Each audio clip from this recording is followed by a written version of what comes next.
Cuando en 1879 don Marcelino Sanz de Sautuola descubre la cueva de Altamira, seguramente no pudo imaginar la trascendencia internacional que ésta llegaría a alcanzar.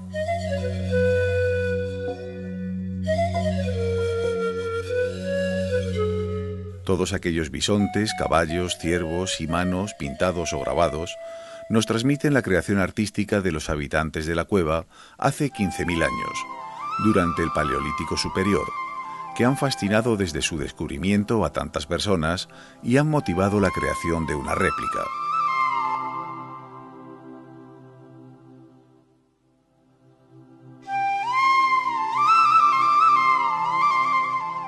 ...140.000 metros cuadrados de parque en el que se sitúa la Cueva de Altamira.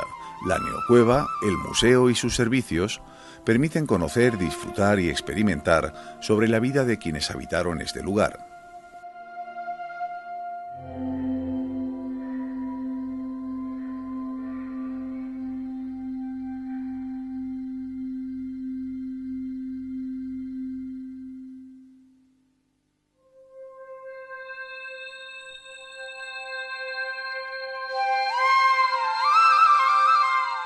Este museo moderno y funcional se encuentra en un edificio totalmente integrado en el paisaje, de tecnología avanzada y con sistemas de comunicación que permiten al visitante transportarse a tiempos pasados.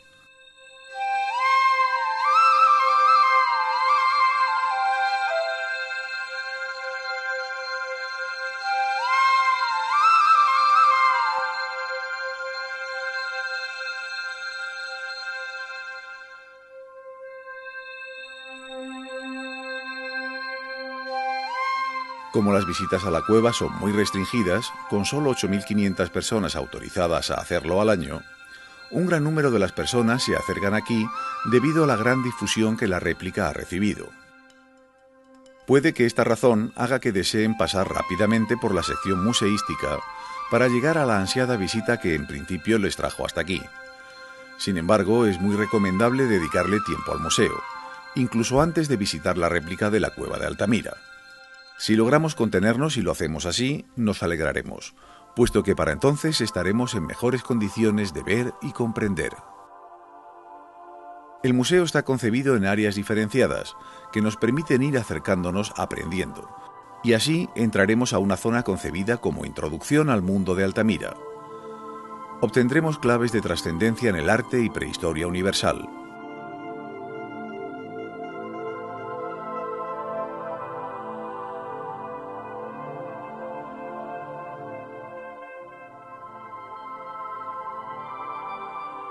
A continuación descubriremos los objetos que sirven a los investigadores para interpretar cómo era la vida en la prehistoria. El siguiente punto nos permite ver la evolución del hombre desde su origen hasta Altamira, su entorno, cultura y cómo era el medio natural en el que se desenvolvían.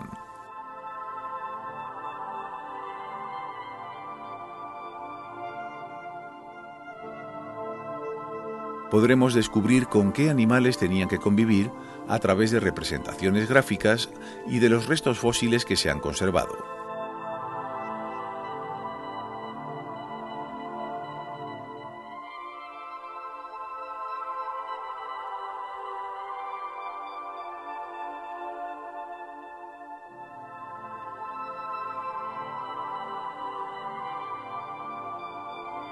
Paneles, animaciones y distintos audiovisuales nos ayudan a comprender cómo este proceso tuvo lugar.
Aquellos homínidos que precedieron al Homo sapiens, incluido el Homo neanderthalensis, ese linaje perdido, tienen su lugar aquí.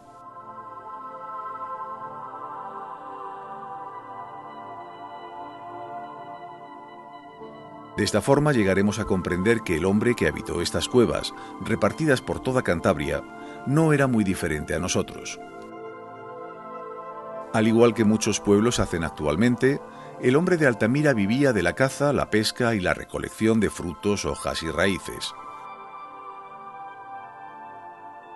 Aprendió a utilizar un canto trabajado para partir huesos, de los que extraía el tuétano, que utilizaba entre otras cosas para alumbrarse con candiles.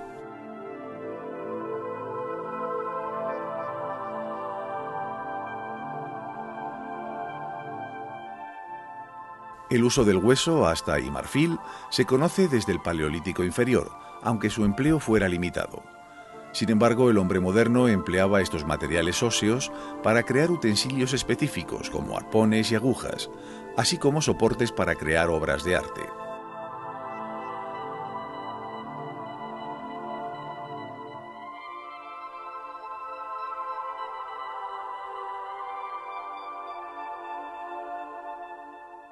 El dominio de la talla y el pulido define las culturas del Paleolítico superior. Así pertrechados, sus filos cortantes de sílex eran perfectas herramientas para trocear las piezas que cazaban utilizando azagallas. De las piezas cobradas se aprovechaba todo.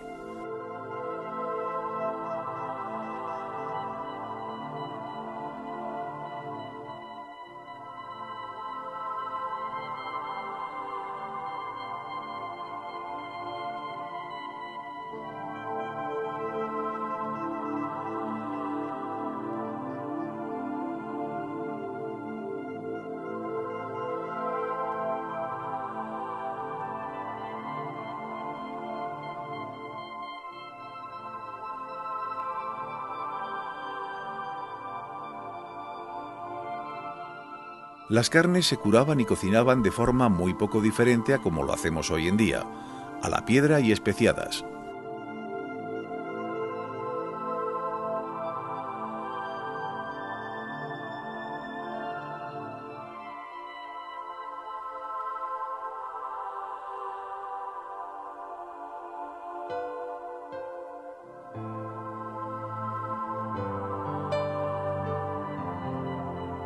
De los tendones se hacían hilos, increíblemente delicados, con los que confeccionaban sus ropas de piel, curtidas de forma diferente para verano e invierno.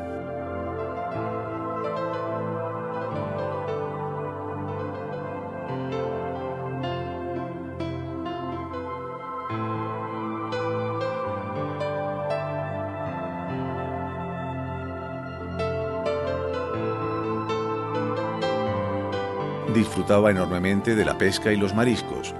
Para ello utilizaba herramientas que él mismo aprendió a fabricar partiendo de las materias primas que le rodeaban.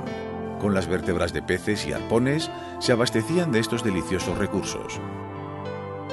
El fin de una época, el Paleolítico superior, puede contemplarse más adelante y nos permite ver los cambios climáticos y culturales durante los cuales la vida del hombre continúa, aunque no se hayan descubierto restos de esta etapa en Altamira.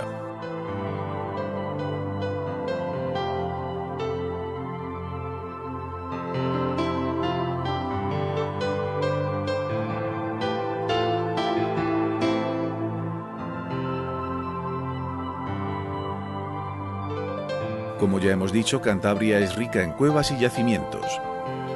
4 réplicas de otras tantas cuevas de la zona dejan ver la creatividad de estos hombres. Las siluetas profundamente grabadas con buriles de sílex y otros temas toscamente dibujados, así como información sobre la ubicación geográfica de los yacimientos, nos dejan entrever lugares a los que el público no tiene acceso. A continuación, una completa información sobre otros yacimientos prehistóricos de la zona, donde se proponen rutas de turismo cultural.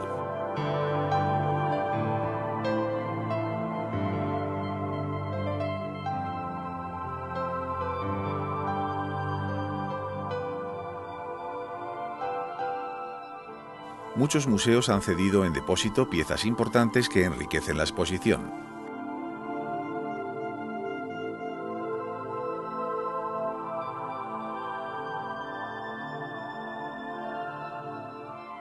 El dominio de la talla y el pulido define las culturas del Paleolítico Superior.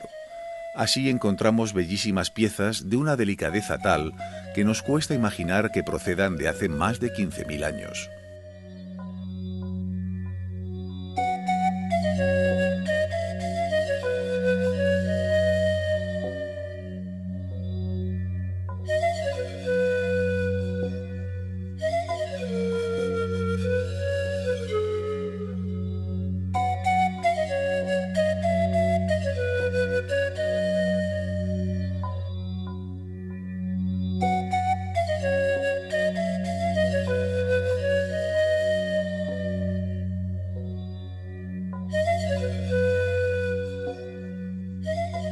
Para mejor comprensión de los métodos utilizados para pintar la cueva, estos paneles muestran con todo detalle cómo seleccionaban los volúmenes.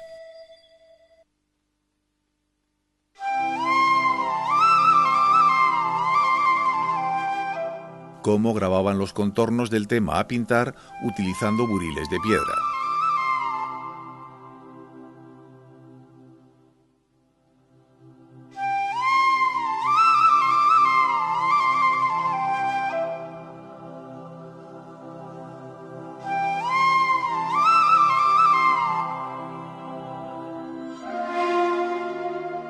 Y posteriormente, con pigmentos previamente elegidos, cómo procedían a su pintado.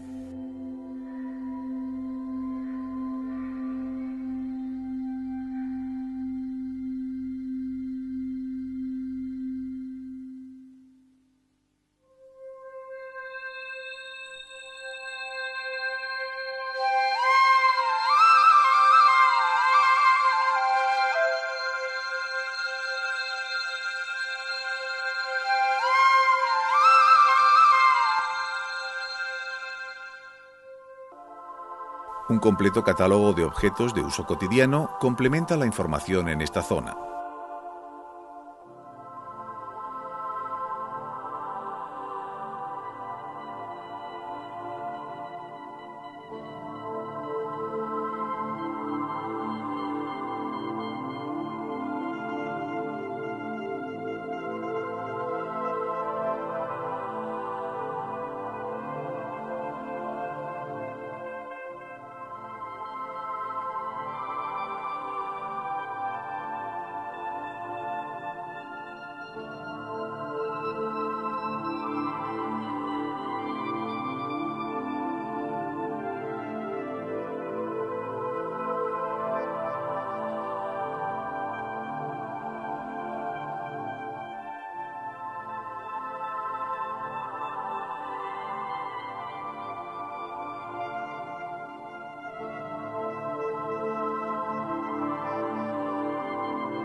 Pero sin duda la estrella de este museo de Altamira es la réplica de la cueva, también conocida como neocueva. El riguroso trabajo de reproducción llevado a cabo en la neocueva ha conseguido un resultado impresionante por su exactitud y fidelidad con el original. Para conocer mejor cómo se ha realizado esta singular obra, hemos tenido la fortuna de poder charlar con quienes han dirigido y realizado la reproducción del arte paleolítico, Matilde Múzquiz y Pedro Saura, quienes nos hablarán sobre los diversos aspectos de este proyecto. Carballo, el padre Carballo, ya habló, que es uno de los que trabajó en Altamira hace mucho tiempo, ya habló hace 50 años de que era una cueva que había que tener previsto que estaba muy deteriorada y que aparte del deterioro causado por las visitas, es era una cueva geológicamente muy inestable, una cueva muerta, ya habló de hacer una réplica hace 50 años. Fue, creo, el primero que consta que lo dijo. La cueva la original está muy diferente a como estaba realmente original, tiene muros de apoyo de hormigón camuflado con aspecto de piedra, la propia distribución de la cueva, sobre todo en lo que es el vestíbulo, la entrada y la sala de polícromos, está totalmente distinta de cómo estaba, no ya cuando estuvieron habitadas por los hombres del Paleolítico, sino como estaba cuando se descubrió, que la única diferencia fue el derrumbe de la cornisa de la entrada, que fue lo que selló la cueva durante esos 13.000 años. Entonces, ha habido varios intentos, se ha hablado varias veces. Los alemanes hace 40 y tantos años, el Instituto de Tecnología Química de Múnich, quiso para su museo de allí hacer una réplica de un trozo de Altamira, y entonces el Estado español le pidió que a cambio hiciera la que hay en el Arqueológico Nacional de Madrid. Está muy bien hecha, pero desde luego nosotros hemos avanzado bastante más. Y luego, pues, quizá el hecho de que nos hayan elegido a nosotros, que tampoco nos han elegido tanto, hemos tenido que concursar, es porque, aparte de que llevamos toda una vida con el tema de Altamira, Matilde hizo su tesis doctoral sobre Altamira desde el punto de vista del pintor, yo llevaba en el arqueológico, mientras hacía Bellas Artes, yo trabajaba allí de dibujante y fotógrafo desde el año 69, que fue cuando conocí Altamira, y bueno, pero además es que hicimos una réplica para un parque temático en Japón. O sea, japoneses llegaron, buscaron quién eran los especialistas en Altamira, nos encontraron a nosotros y hicimos, era un fragmento, son 35 metros cuadrados, pero ya desarrollamos prácticamente todas las soluciones de trabajo que hemos llevado a cabo, por eso teníamos mucho camino recorrido en esta réplica completa del techo polícromo. Pedro lleva más tiempo que yo, ¿no? Pedro lleva los 30 años, yo llevo algunos menos. Mi tesis doctoral fue un estudio del techo de Altamira desde el punto de vista del pintor, es decir, cómo se pensó, imaginé que el techo estaba sin pintar y que yo era el pintor y lo hacía, ¿no? Porque empecé por el de los bisontes, hay otros autores. Y entonces, pues lo que estudié es cómo pensó aquella obra y cómo la llevó a cabo y cómo la realizó. Realmente no hay nada convencional. O sea, el trabajo de Altamira, cada figura está hecha recreando la forma en que fue hecha por el autor. Y en el mismo sentido de los trazos, con el mismo proceso, primero el grabado, después el dibujo en negro de carbón, después el rojo, usando posiblemente los mismos procedimientos después de haberlo estudiado mucho tiempo. Y además, geográficamente perfectamente situado. O sea, cada trazo tiene su lugar, pero no hecho despacito, sino hecho aprendiendo cómo era el gesto del autor y recreándolo. Y si el carbón, la línea de carbón es más densa en una parte más oscura, pues ahí hemos apretado más el carbón para que quede igual. Y si el sentido era, por supuesto, hacia un lado o hacia otro, es en el mismo en que lo hemos hecho. Con lo cual, casi los mismos datos que se pueden encontrar en el original los podemos encontrar en la réplica. Siempre que miro al techo encuentro algo más. Entonces, entre ese enjambre de grabados que los hemos puesto todos, es apasionante intentar unirlos y descifrar las figuras que están en ellos. Y he encontrado muchas respuestas de cómo se pensó, cómo lo afrontó, hasta la postura física que adoptaron, la vitalidad y la vida que pusieron, la tensión. He vivido mucho esa obra y eso es lo que hemos querido transmitir en la réplica también. No que fuera una reproducción de formas, sino una vivencia de lo que es la creación de una obra artística, porque antes de que exista no hay nada. El techo de la sala de polícromos, donde se encuentran los famosos bisontes, es la parte más conocida de la cueva de Altamira. Pero la neocueva tiene otras zonas igualmente interesantes. Comenzando por el vestíbulo, donde podemos ver la entrada a la cueva tal y como debió ser antes de derrumbarse, dejándola sellada durante más de 13.000 años.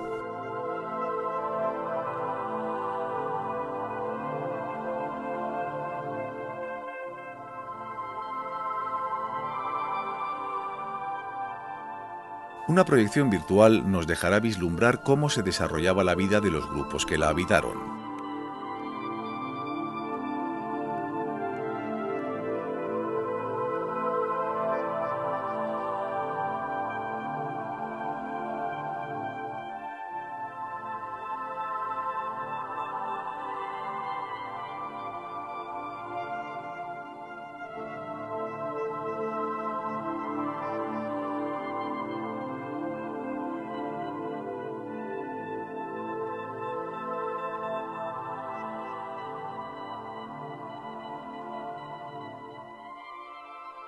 El hecho de visitar el museo antes de entrar en la réplica me parece importante porque sitúa al visitante en el mundo de aquellas personas. Y yo creo que hay que hacer un esfuerzo por entender su forma de vida, porque siempre los pintores además expresan lo que tienen a su alrededor, porque uno dice, bueno, lo que sale de dentro, pero lo que sale de dentro es lo que nosotros nos hemos ido llenando a lo largo de nuestra vida, que luego sale, ¿no? Y llenamos de lo que tenemos a nuestro alrededor. Y a mí me parece importante, antes de entrar en ese vestíbulo impresionante que ha reproducido Tragacanto y luego en la sala de polícromos que hemos hecho ya entre todos, ¿no? Pues que la persona sepa cómo vivía aquella gente, ¿no? Y se sepa, cuando entre en ese vestíbulo, se sienta un poco, se pueda poner un poco en su lugar y soñar durante un momento que está en aquellas circunstancias, ¿no? A pesar de los elementos modernos que hay introducidos.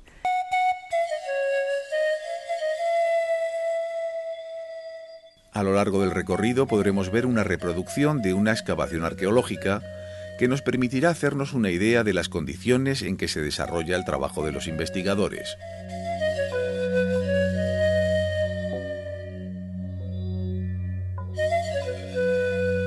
Seguiremos la secuencia de su aparición en diferentes estratos, lo que permite ordenar los tiempos y datar los diferentes yacimientos.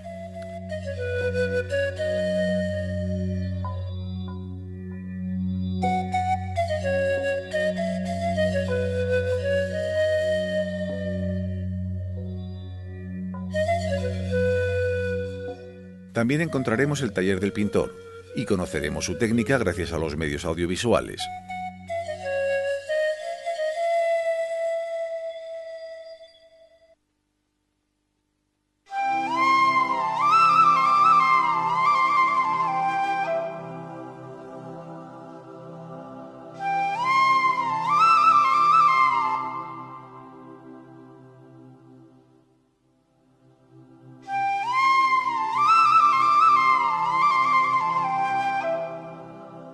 Veremos que en otras épocas esta cueva estuvo habitada por animales como los osos, que dejaron sus huellas y sus esqueletos.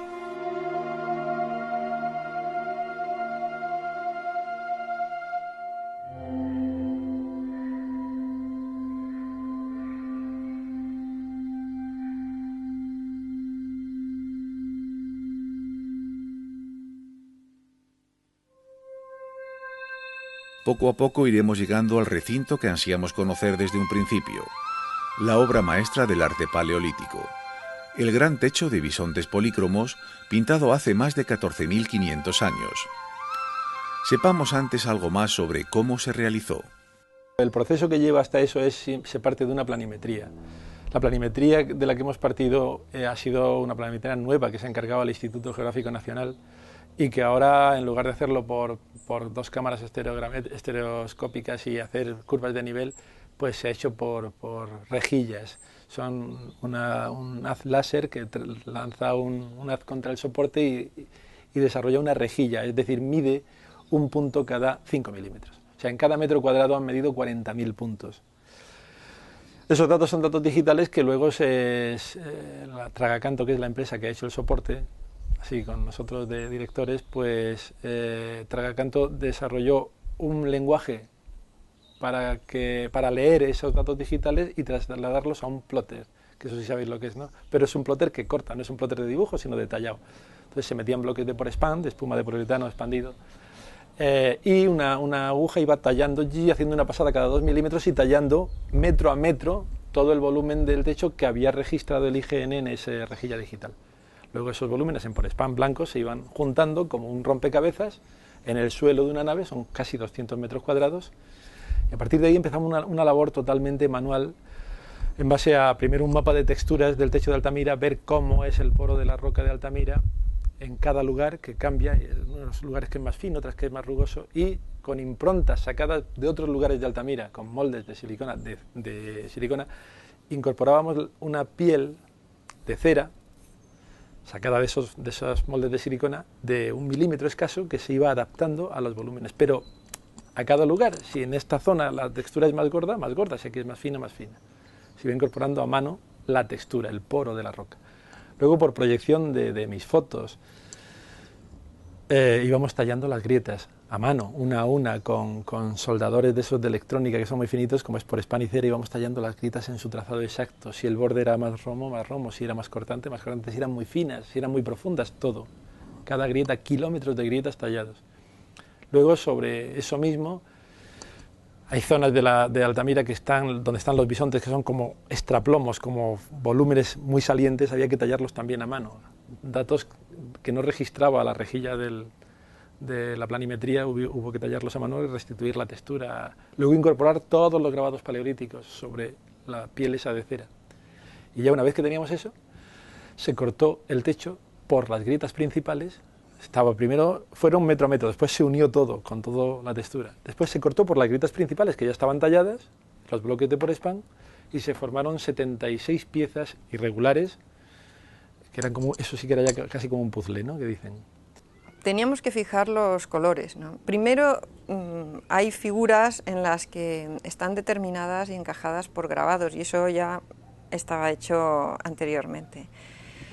Luego, había que aplicar los pigmentos que habíamos estudiado. Yo en mi tesis pues deduje que eran óxidos de hierro con agua, sin ningún otro aglutinante, o carbón con agua. Teníamos que ajustar el color, de manera que hicimos sobre trozos de piedra artificial, hicimos unas muestras de color de entre los que nosotros creíamos que estaban los diferentes matices de las figuras. Los llevamos a Altamira, con todo porque van cambiando. Es difícil porque los pigmentos, desde que se dan, pasan los días, van transformándose, finalmente se barnizan. Entonces hicimos todo ese proceso hasta el final, lo llevamos a Altamira y lo comparamos con las distintas figuras, y ahí fuimos ajustando los colores que había en cada lugar, ¿no?, para luego reproducirlo. Y el proceso que seguimos fue disponer de óxidos de hierro, aunque bueno, pues en parte algunos pues son ya tratados para que no cambien. Otros colores no los encontrábamos así, los que están estabilizados, y tuvimos que recurrir realmente a óxidos de hierro.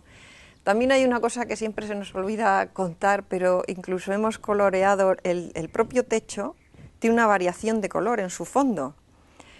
Y para hacer ese color hemos cogido tierra de Altamira, de cuando se ha hecho la obra, la arcilla esa que cubre los estratos, nos la hemos traído y hemos coloreado el fondo del techo, las distintas variaciones con ese ocre. De manera que no es un ocre aproximado al que tiene el techo, es exactamente el ocre que tiñe el techo original. Eso para los fondos, ¿no? Luego las pinturas, como ya sabemos cómo trabaja cada pintor, pues hemos aplicado los óxidos de hierro mezclados con agua, fundamentalmente con la mano, a veces con una gamuza y fundamentalmente con la mano. Lo que sí hemos querido es vivir esa experiencia cada vez e intentar hacerlo como pensamos que se hizo, a ver si es verdad que salía algo igual. Y eso pues lo hemos hecho así. El carbón también. El carbón lo que pasa es que es difícil de manejar con humedad y con agua, pero bueno, lo hemos conseguido, ¿no? Y el proceso ha sido sencillo en sus elementos, pero complicado en transmitir el peso de los bisontes, su vida, y luego hay una cosa que juega un papel importante, y es que la densidad del pigmento con el ocre de la propia piedra, que es muy dorado, crea un movimiento muy interesante, que además unas veces se ha lavado porque ha pasado el agua, pero otras veces es porque el autor puso más densidad en unos sitios que otros, y eso había que conseguirlo. Hay lugares que parece que es que el rojo es más anaranjado, y no es así, es un pigmento rojo, es más amarronado cuando no se moja, pero luego cuando se moja y combinado con ese ocre parece más rojo. Y vemos que los poros de la piedra salen los picos, como si dijéramos ocres dorados de la piedra, y en el fondo hay un rojo intenso, ¿no?, del pigmento limpio. Cuando nos alejamos da una sensación más anaranjada, pero no, es el juego del pigmento, del color de la piedra con el pigmento intenso cuando no cubre, ¿no? Y todos esos detalles los hemos cuidado. E incluso como hemos pintado en vertical, y el techo original tiene una caída, hemos puesto los paneles verticales en el mismo sentido que cae el techo. Por si se produce un ligero desplazamiento por el agua, que el desplazamiento sea en la misma dirección. Y bueno, pues con el mismo proceso, cuando pensábamos que primero se daba el negro y luego el rojo, pues primero el negro y luego el rojo. Cuando hay figuras superpuestas, pues nos hacíamos primero toda la figura de abajo y después íbamos poniéndola de encima hasta perderla, ¿no? Solamente queda en los documentos que ha recogido Pedro, que lo que ha hecho es ir fotografiando ese proceso para que podamos ahora ver, cuando el de los caballos pintó los caballos y no estaban los bisontes, cómo estaba el techo, ¿no? Y cómo luego iba surgiendo el bisonte encima e iba desapareciendo el caballo y no quedaba más que una parte. Y bueno, pues así. El resultado es una copia exacta, que permitirá que miles de personas puedan conocer la cueva de Altamira y saber cómo eran y cómo vivían los hombres que aquí habitaron. Es importante que la gente sepa que el nivel de precisión en todos los sentidos, soporte, grabados, pintura, es tan absoluto que, por supuesto, yo creo que eso es más real que cualquier fotografía, porque además es piedra y está pintado y tiene los volúmenes y hay mucha gente que cuando vea la réplica y se vaya a ver el original se dará cuenta del nivel de rigor. Las ventajas que puede tener el original respecto a... el original es que es un original, pero las ventajas que tiene la réplica por contrapartida es primero que vemos el ámbito del vestíbulo y de la sala tal como estaba en la época prehistórica. Y luego que en Altamira, como el techo, entre el suelo y el techo de la sala originalmente había muy poca altura, aunque se excavó una trinchera para que la gente la visitara y no se diera con el techo. La trinchera está en la zona de los bisontes, en el ámbito de los bisontes, de la gran grieta del techo hacia la izquierda. Es decir, el visitante del original viene a estar en aproximadamente un 40% del techo frente al 100% que puede ver en la réplica. En la réplica toda la zona de la derecha, la esquina de la derecha, bisontes, caballos, grabados que hay, eso en la réplica lo puede ver, porque se puede estar bajo el 100% del techo, los 200 metros cuadrados. Entonces hemos sido muy rigurosos para que sea válido para todo tipo de personas, porque a lo mejor hay datos en los que nosotros como pintores no nos aporta algo interesante para nosotros, pero sí para otras personas desde otro punto de vista, ¿no? Para los prehistoriadores pues también, por eso sí es verdad que hay muchos grabados que no se ven, pero si alguien un día quiere detenerse allí con una clase con alumnos y ver todo lo que hay allí, no hay más que coger una linterna, ponerla rasante en una dirección adecuada y empezarán a salir todos los grabados y todo el mundo que hay allí metido, ¿no? Y yo pienso que aunque la inmensa mayoría de las personas no lo ve directamente, pero se percibe, ahí está, y aunque no seas consciente de cosas concretas que estás viendo, hay una percepción de todo el mundo que hay ahí incorporado. Usamos siempre las herramientas que tenemos. Es como yo digo, ahora la gente si escala el Everest no se le echa en cara que las clavijas modernas o las plumas que hay tan buenos y tal, es que así ya podrás, ¿no? Si habéis venido hoy aquí en coche, no tiene más mérito que hayáis venido en coche, el mérito tiene que hayáis venido. ¿Te imaginas que hubierais venido andando? No, si hay coches. Entonces, hemos usado plotter y ordenadores y tal para una fase que también se podía haber hecho más manualmente. La réplica que hicimos para Japón, había un plano de curvas de nivel cada medio centímetro, o sea, un plano cada medio centímetro que también da una precisión y fuimos recortando con curvitas centímetro a centímetro y poniéndolas, eso, y luego uniendo todo eso con pasta y tal, un trabajo más manual, y ahora hemos tenido una tecnología mejor, y naturalmente que la hemos usado. Pero realmente todo el procedimiento ese que os he explicado, a partir del momento en que el plotter talló los bloques de Porespan, todo lo de incorporar la textura con un molde de silicona, es un poco las artes tradicionales de la escultura. Las escuelas, en las facultades de Bellas Artes, todo lo que es moldes, contramoldes, es una cosa de uso diario, ¿no? El poner esa cera de abeja, como incorporando la textura, el tallar a mano, por proyección, las grietas y tal, el hacerlo con una pasta de piedra, son cosas muy manuales, muy artesanales realmente. Y ha sido lo que realmente ha dado lugar al techo. El haber hecho la réplica de Japón ya encontramos soluciones a muchas cosas que hoy ya se dan como por sentadas, pero que las hemos planteado y desarrollado nosotros, ¿no? Por ejemplo, el arte, las réplicas que se hacen en Francia se han hecho con acrílicos, se pintan con acrílicos y a pincel. Lo de volver a usar los mismos pigmentos, carbón, si es carbón lo que han usado para el negro y óxido de hierro si es lo que han usado para el rojo, ha sido cosa de Matilde, ha sido cosa nuestra. El emplear las manos como debieron emplearlas ellos, pues ha sido una cosa no por romanticismo, sino porque para llegar a los mismos resultados es mejor usar las mismas herramientas. Todo eso son cosas que hemos... Incorporar la textura de la piedra, el trabajo minucioso de tallar cada grieta del soporte, ¿no?, de la roca y los volúmenes hasta lo más preciso, hasta todo lo posible. No hay error, hay errores de menos de 1 milímetro en la geografía del techo de Altamira. Eso ha sido porque eso también, la propia formación del techo, los volúmenes, las grietas, han guiado a los pintores que pintaron allí.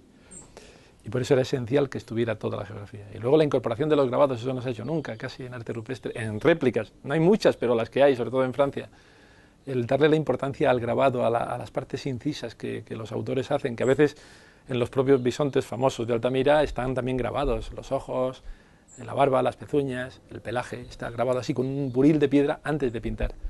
Ya están encajados con grabado. Pero luego hay otras figuras que solo están grabadas y que apenas se ven.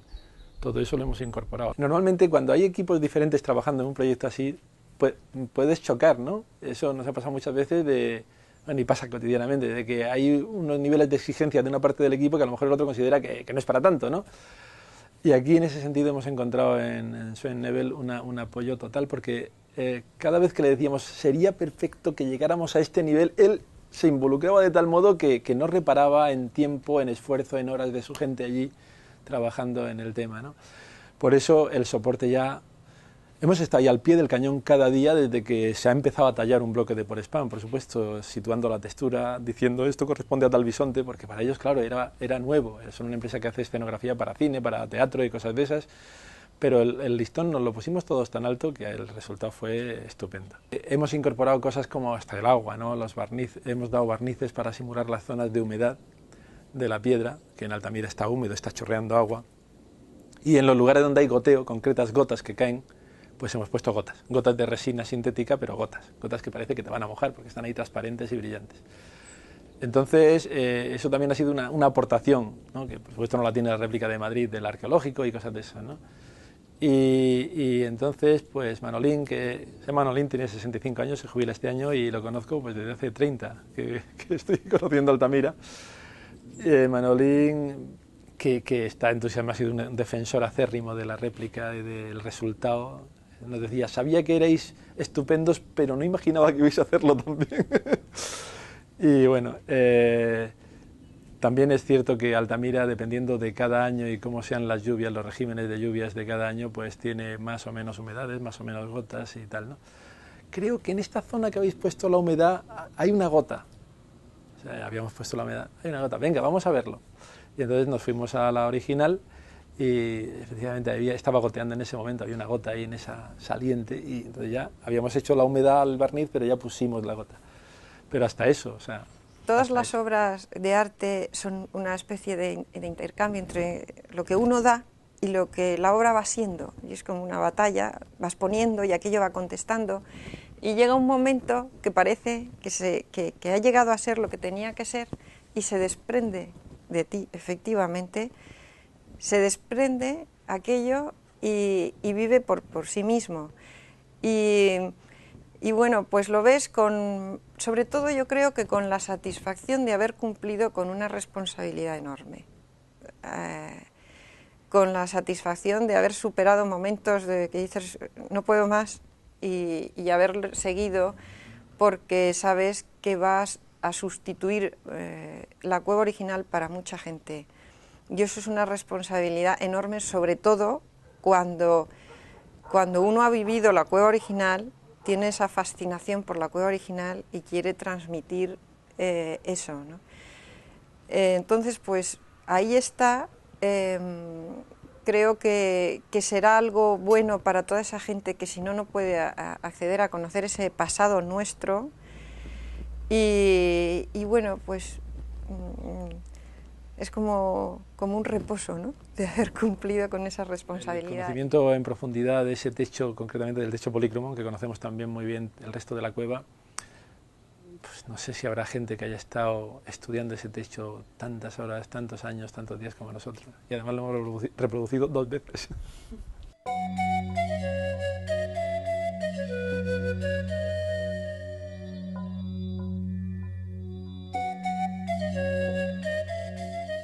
Este museo, al igual que la cueva de Altamira y su réplica, no es solo una zona de exposición de muestras y paneles. Es además un lugar de estudio e investigación, un lugar de luz y de cultura que permitirá a muchos que todavía han de venir saber mucho más y mejor, ayudándoles a desenvolverse en su futuro, gracias a lo aprendido del pasado.